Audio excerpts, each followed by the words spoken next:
आज हम कार्यपत्र 21 जो शिक्षा निदेशालय की है करने जा रहे हैं। क्लास 10th विज्ञान सब्जेक्ट की कार्यपत्रक है। आज का हमारा टॉपिक है अम्ल, क्षारक और लवण। देखो, जो अम्ल होते हैं उनका जलीय विलयन में क्या अंतर होता है। अगर अम्ल और क्षारक को हम जल में डालते हैं तो क्या डिफरेंस आता है, ये देखेंगे हम। अम्ल देखो, जल में अभिक्रिया कर क्या प्रोड्यूस करते हैं, H+ और H3O+ आयंस प्रोड्यूस करते हैं। जैसे कि हमारा HCl एक अम्ल है, जब इसको आप वाटर में डालोगे तो ये क्या प्रोड्यूस करेगा, HCl H+ आयन प्रोड्यूस करेगा, जो वाटर मॉलिक्यूल के साथ कंबाइन होकर H3O+ बना देगा।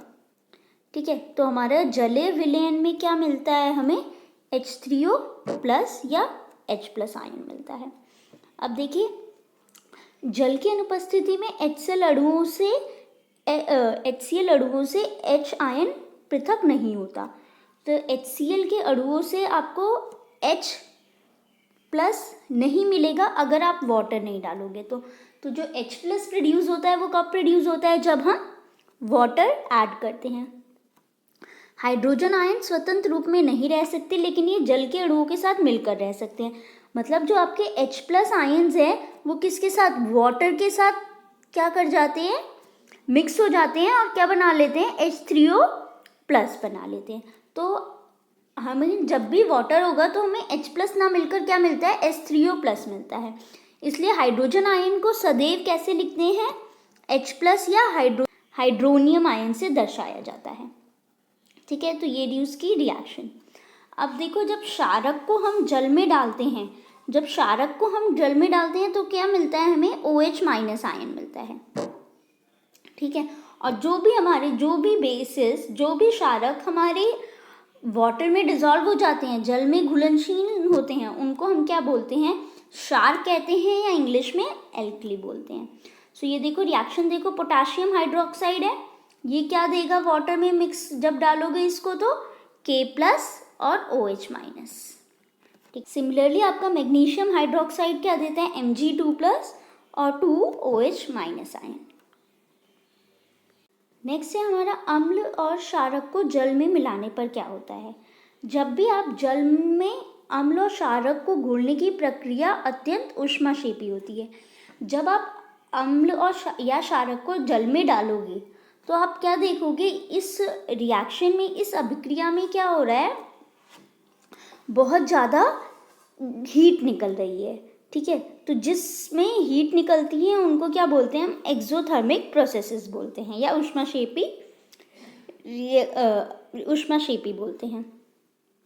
जब आप जल में सांद्र नाइट्रिक अम्ल और सल्फ्यूरिक अम्ल को मिलाते समय अत्यंत सावधानी रखनी चाहिए। तो जब भी आप जल में कॉन्सेंट्रेटेड सांद्र नाइट्रिक एसिड और सल्फ्यूरिक एसिड को मिलाओगे तो आपको बहुत सावधानी रखनी होगी। अम्ल को, ये बात बहुत इंपॉर्टेंट है, अम्ल को धीरे धीरे तथा जल में लगातार हिलाते हुए जल में मिलाना चाहिए।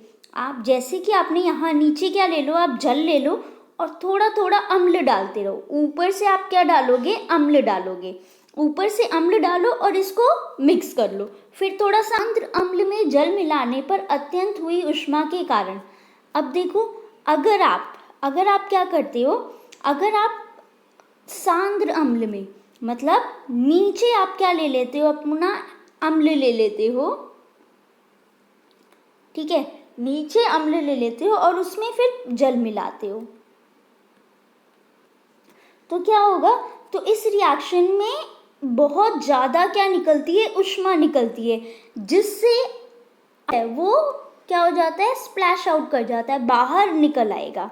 ठीक है, और उससे क्या कर सकते हो, आप जल सकते हैं उससे। इससे साथ ही अत्यधिक स्थानीय ताप के कारण प्रयोग में उपयोग किया गया कांच भी टूट सकता है, क्योंकि बहुत ज़्यादा हीट निकल जाएगी तो आपका जो ये कंटेनर है वो भी टूट सकता है। तो यहाँ एक पिक्चर दे रखी है, देखो हम क्या कर रहे हैं, हम नीचे पानी ले रहे हैं, ऊपर से अम्ल डाल रहे हैं। ठीक है, और दूसरे कंटेनर में देखो क्या कर रहे हैं, नीचे हमने अम्ल लिया हुआ है और ऊपर से पानी डाल रहे हैं। जब हम ऐसा कर रहे हैं तो अम्ल जो होगा वो हमारे कंटेनर से स्प्लैश आउट कर जाएगा और उससे हमारे जलने की पॉसिबिलिटी होगी। नेक्स्ट है जल में अम्ल और क्षारक मिलाने पर आयन की सांद्रता में प्रति इकाई आयतन में कमी हो जाती है। इस प्रक्रिया को तनुकरण कहते हैं एवं अम्ल और क्षारक तनुकृत होते हैं। देखो, जब आप क्या कर रहे हो, जब आप जल में अम्ल मिला रहे हो, ठीक है, यहाँ पे, तो आप क्या कर रहे हो, अम्ल को तनुकृत कर रहे हो। इसको क्या बोलते हैं हम? तनुकरण। मतलब अम्ल को डाइल्यूट कर रहे हो, उसमें पानी मिलाकर उसका जो आपका H+ या OH- आयन है उसकी कॉन्सेंट्रेशन को आप डिक्रीज कर रहे हो, ठीक है। और ऐसे और क्षारक को हम तनुकृत अम्ल और क्षारक बोलते हैं, ठीक है। तो आप अगर जल में पानी मिलाओगे तो आप क्या कर रहे हो, H+ और OH- की कॉन्सेंट्रेशन को डिक्रीज कर रहे हो। सूचक, हमने विलयन में H+ और OH आयनों की सांद्रता में कमी और तनुकरण के बारे में सीखा, है ना। क्या हम मात्रात्मक रूप से किसी विलयन में मौजूद इन आयनों की मात्रा ज्ञात कर सकते हैं? अब देखो, क्या अगर आपके पास कोई सॉल्यूशन हो तो क्या आप ये बता सकते हो कि उसमें कितना H+ या OH- आयन है? आंक सकते हैं कि दिया गया अम्ल और क्षारक कितना प्रबल है।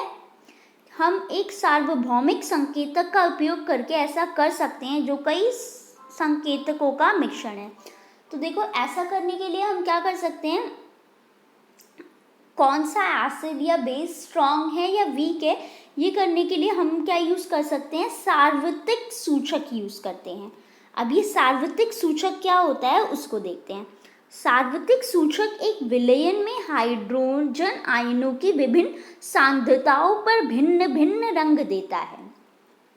क्या होता है, जो सार्वत्रिक सूचक है या यूनिवर्सल इंडिकेटर है, वो क्या करेगा, H का कॉन्सेंट्रेशन डिफरेंट है तो वो डिफरेंट कलर देगा।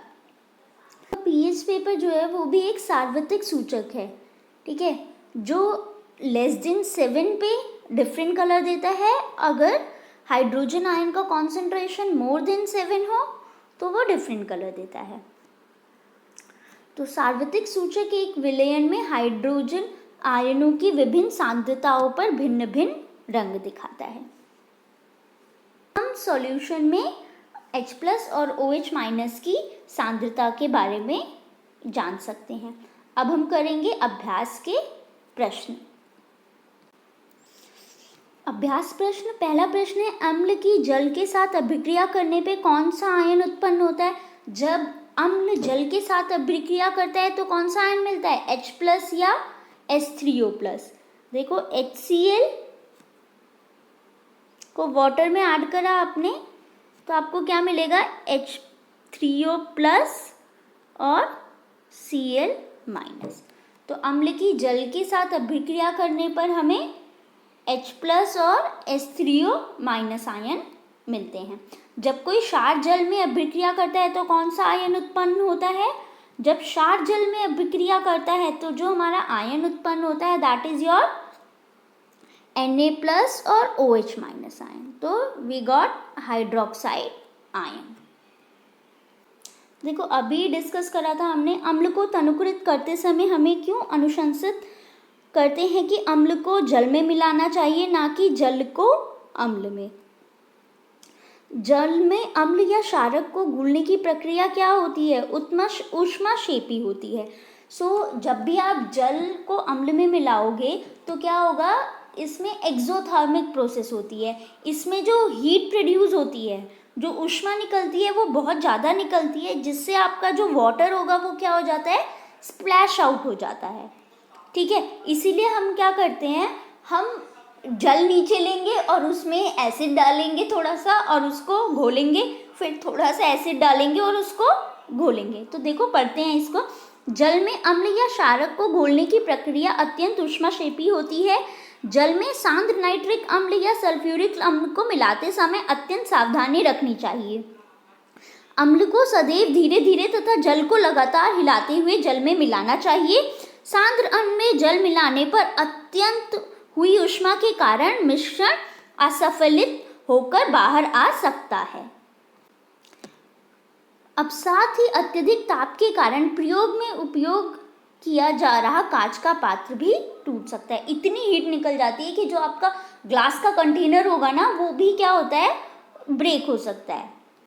अब नेक्स्ट क्वेश्चन है, अम्ल के विलयन को तनुकृत करने पर हाइड्रोनियम आयन की सांद्रता कैसे प्रभावित होती है।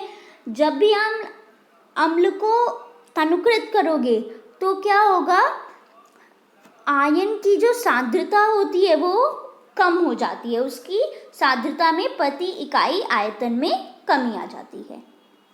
ठीक है, सो योर नेक्स्ट क्वेश्चन क्या है, सार्वत्रिक सूचक को परिभाषित करना है। यूनिवर्सल इंडिकेटर क्या होता है, जो different concentration of hydronium ion के साथ डिफरेंट कलर देता है। ठीक है, तो हमारा वही क्या होता है, यूनिवर्सल इंडिकेटर होता है। चलो पढ़ते हैं इसको भी। सार्वत्रिक सूचक एक विलयन में हाइड्रोजन आयनों की विभिन्न सांद्रताओं के पर विभिन्न भिन्न कलर देता है। हमें विलयन में H+ और OH आयनों की सांद्रता जानने में मदद करता है। तो इसी के साथ हमारी वर्कशीट 21 कंप्लीट होती है। अगर आपको ये वीडियो पसंद आई हो तो लाइक करिए और please share with your friends. Thanks for watching.